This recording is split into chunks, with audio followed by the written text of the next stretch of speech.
fala sobre eles, conversa com a direção da escola para tentar descobrir e servir como exemplo para outras comunidades.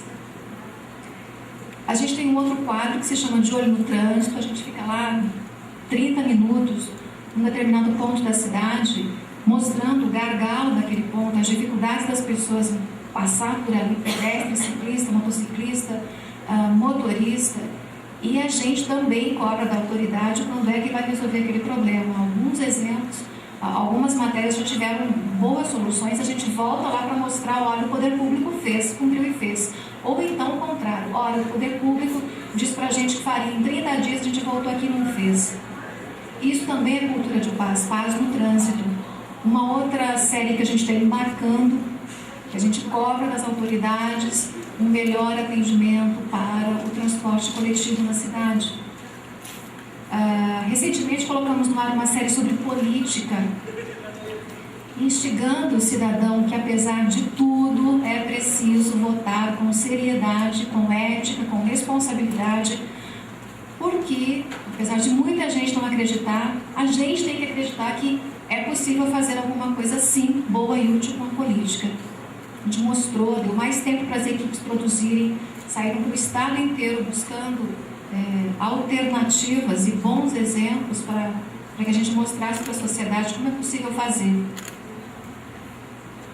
A gente tem uma cartilha de princípios que a gente procura seguir para trabalhar esses assuntos, sempre com ética, com responsabilidade, com respeito ao cidadão e cobrando das autoridades o que é de direito. Fazemos tudo o que é possível fazer? Obviamente que não. Podemos fazer mais? Obviamente que sim. Mas nem nós sabemos exatamente qual o caminho seguir. A gente também está trilhando junto com a sociedade, junto com o Galerte, que é uma sombra minha, liga constantemente, vai lá, Patrícia, temos esse projeto, a gente está fazendo aquilo, vamos tentar desenvolver um trabalho mais amplo nesse sentido.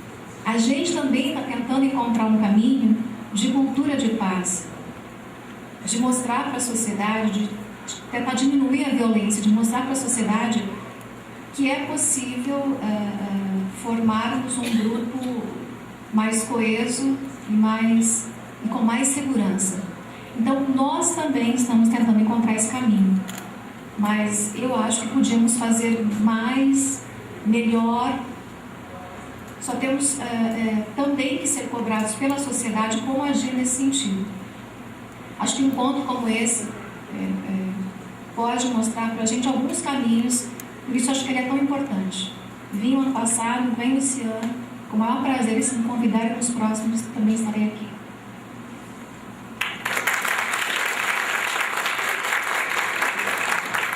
Obrigada, Patrícia. Agora a Carla Nascimento, do Jornal de Londrina. Boa noite.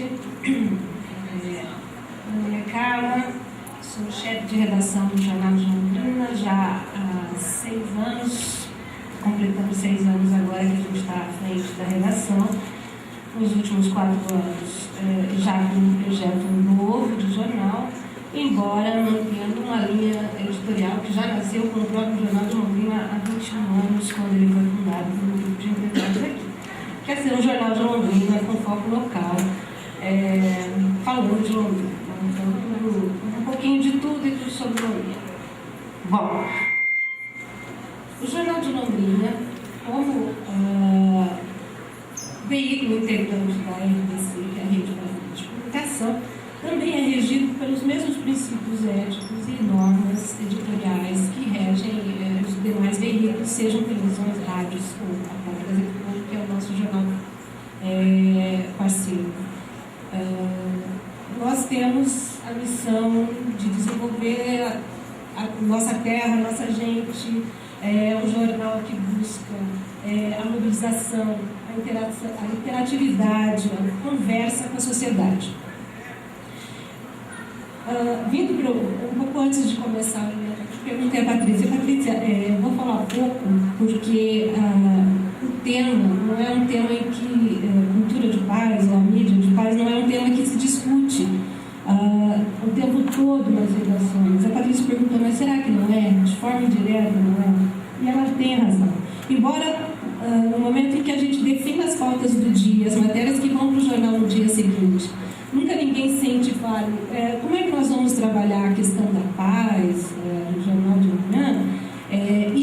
Esse princípio, ele está presente nas discussões de uma forma geral, desde a pauta até o momento que a matéria vai para o papel e vocês recebem no dia seguinte. Como?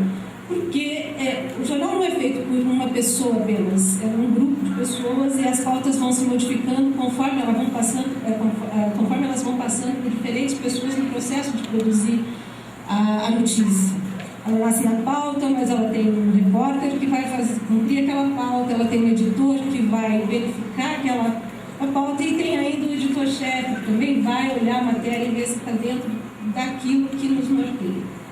Então, a notícia ela passa por várias mãos, não tem como ela não ser apenas unicamente da ideia de uma única pessoa. Nesse sentido, o que entra muito nessa questão? Entra o debate. Nenhuma matéria que nós fazemos, obviamente tem as matérias que são mais fáceis de serem feitas, mas as matérias que demandam um pouco mais de discussão, elas com certeza são discutidas no dia a dia da redação. Discute-se a pauta na reunião de planejamento do dia e discute-se com o editor e o repórter no final do dia se aquela abordagem foi a melhor possível. Se nós cumprimos em assuntos espinhosos, se nós não estamos desrespeitando a pessoa ou pessoas, sejam réis, sejam vítimas ou sejam agressores, vamos dizer, de matérias policiais ou que envolvam violência. Então, no momento em que você discute dentro de normas e princípios éticos, da correção da informação, que isso é fundamental no jornalismo diário, a partir do momento que você propõe essa discussão dentro da própria equipe, dificilmente você está deixando também de pensar que, e hoje deixando isso mais voltado para essa discussão, que isso também é uma cultura de paz. O Jornal de Londrina, há um tempo, até alguns anos atrás, fazia muita matéria de polícia, assim como a imprensa de forma geral em Londrina, sempre cobrou muito e ainda cobra. E fazíamos muita matéria de polícia, chegamos ao ponto de contarmos nas primeiras páginas o número de vítimas de homicídios na cidade. A vítima tal, se ela é centésima, quantos? Porque passava sempre de 100 o número de homicídios na cidade. Até que um dia alguém falou assim, olha, as pessoas estão reclamando desse body count, vocês ficam contando corpos o tempo todo. As pessoas não querem ver contagem de corpos nas páginas do jornal. E a gente pode pensar, realmente, acaba sendo uma agressão maior. Você não precisa contar as vítimas da violência dessa forma tão agressiva, a oposição que é a violência. Né? Então, na matéria de polícia, nós não vamos fazer matéria de polícia, continuamos fazendo. Porque se não fizermos, se não mostrarmos que a violência ainda impera nessa cidade, se não mostrarmos que a violência ainda impera nessa sociedade, como é que essa mesma sociedade vai poder formar uma opinião consistente e que possa responder, que possa produzir uma reação dessa própria sociedade? A sociedade só reage se ela tem informação suficiente sobre isso. Ninguém vai esconder. Acho que o problema é o microfone, acho que é a minha voz, né? Porque depois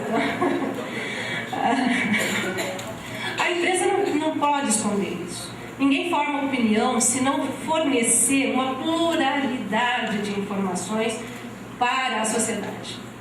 Um exemplo muito claro de como se formam as opiniões, e mais do que formar a opinião, é muito bom ver que as matérias que nós fazemos, as cobranças que a imprensa faz em relação à segurança e a cobrança para que essa violência se reduza, que essas matérias elas gerem uma mobilização. Foi o que aconteceu há 3 anos... 2007, em junho de 2007, quando um estudante, um jovem, foi assassinado no sábado à tarde, dentro da sua casa, por uma reação violenta de um assaltante que enfim, lhe tirou a vida. Ele estava lavando seu carro e simplesmente morreu porque foi assaltado. Assim como o JL, os demais veículos todos noticiaram esse fato, que é um fato que causa indignação, porque esse jovem não foi buscar a violência, ele não estava num lugar que não lhe era de direito, não estava num lugar que ele não se sentisse seguro, ele estava dentro da sua casa, no sábado à tarde. E isso afeta muito mais a sociedade, porque ela se vê muito mais possível, né? Ela se vê muito mais fragilizada. As pessoas se veem mais fragilizadas, ou seja, isso pode acontecer com qualquer um de nós dentro das nossas casas. E mostrar essa notícia, dar essa notícia com destaque, acabou por provocar uma mobilização muito grande na sociedade naquele momento. Não foi só a morte do estudante, foi uma série de assaltos que estavam ocorrendo no comércio, uma série de ameaças que os lojistas estavam sofrendo. Culminou com pouquíssimos policiais nas ruas para fazer a segurança da cidade, não se viam policiais naquele momento, em nenhum local da cidade. A partir da informação, houve a mobilização capitaneada por entidades da sociedade civil, a CIL, conselhos de segurança, enfim, a própria igreja, enfim, uma série de lideranças se reuniu e decidiu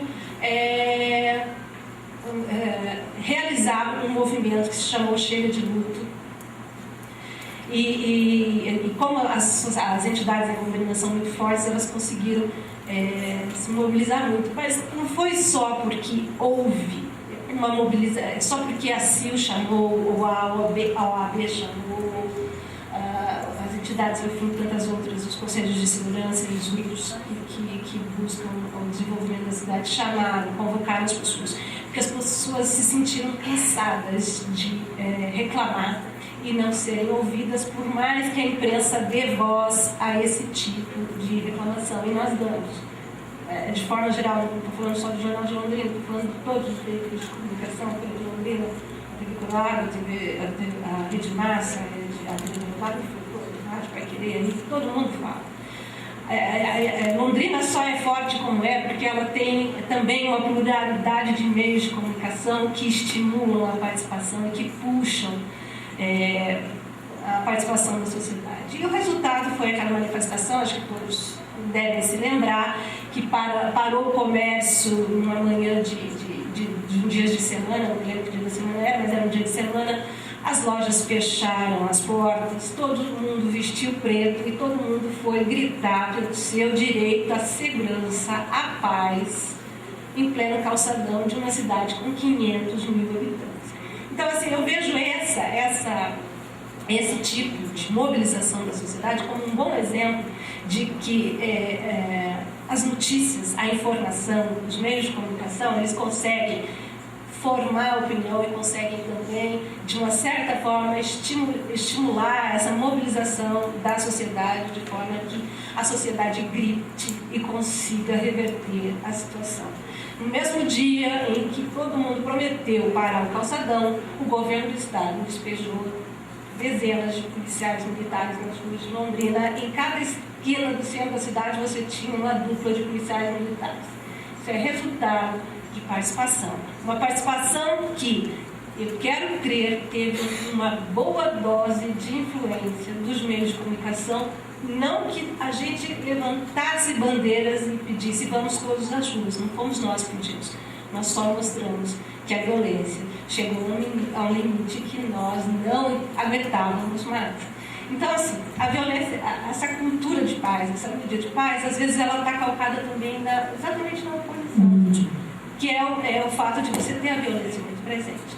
E também, só para resumir o que eu disse antes, na escolha das matérias, no momento em que você planeja a edição do dia seguinte, no momento que você discute com os seus colegas, editores e repórteres, como fazer a abordagem de determinada matéria, você está sim se preocupando com a ética, com a correção da informação e de forma a levar isso da melhor maneira para a sociedade. E que isso gere o desenvolvimento, a participação e a formação de opinião na sociedade de forma geral.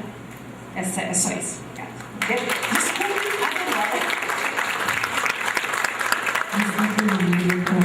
Você travou, tá certo. Obrigada. Vamos passar para o Bruno. Meu nome é Bruno Vaik, eu estou em Londrina há 4 meses. Né? Desculpa até o suador, mas a cidade de vocês é muito quente, eu venho de Porto Alegre. Ainda estou me adaptando nesse calor. Até não tenho uma cultura de paz dentro da redação em virtude da briga pelo ar-condicionado do mínimo que eu coloco lá dentro. Então, sou de Porto Alegre, eu fiz a faculdade de jornalismo em Florianópolis, na Federal de Santa Catarina, e fui depois para São Paulo fazer um mestrado. Estava há 3 anos em Curitiba e vim para cá, dando graças a Deus, vou para uma cidade menor, onde eu posso, aquele pensamento de quem passou Porto Alegre, com quase 2 milhões de habitantes, uma cidade extremamente violenta, sabe, Curitiba muito violenta também, com de 30 a 40 homicídios por final de semana. São Paulo nem se fala, né? E aí eu vim para cá com a seguinte ideia de que, nossa, vou para uma cidade mais tranquila onde eu posso deixar meu carro aberto com a chave dentro e ninguém leva, né? E sabe, a gente é pego de surpresa, porque você escuta às vezes, né, numa cidade maior falar tanto da qualidade de vida do interior, realmente tem o trânsito que não demora tanto, sabe, tem muito disso, mas a violência espalhou, sabe, eu fui surpreendido aqui chegando numa redação e todo dia dando 2, 3 homicídios, menor envolvido com tráfico, traficante que atirou contra a polícia, violência doméstica, violência do trânsito, com as mesmas notícias, claro, numa proporção um pouco menor, mas se você comparar também com